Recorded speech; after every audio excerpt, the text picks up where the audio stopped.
দেশে মোবাইল ফোনের বার্ষিক চাহিদা প্রায় 3 থেকে 3.5 কোটি। এর মধ্যে উল্লেখযোগ্য অংশই আসে অবৈধ বা অনিবন্ধিত পথে।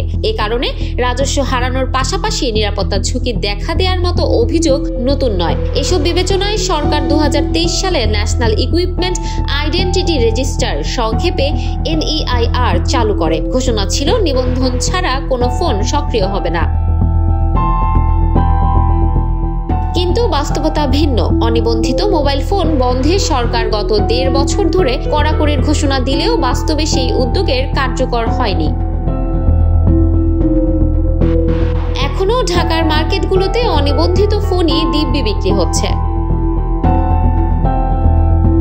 মোবাইল ফোন আমদানিতে বর্তমানে বিভিন্ন পর্যায়ে মোট ট্যাক্স পড়ে প্রায় 57%। শুল্ক, VAT, supplementary duty, advance tax মিলিয়ে এ হার আরও বাড়তে পারে। ফলে বিদেশ থেকে বৈধভাবে যেসব ফোন আসে তার দাম বাজারে তুলনামূলক অনেক বেশি হয়ে দাঁড়ায়।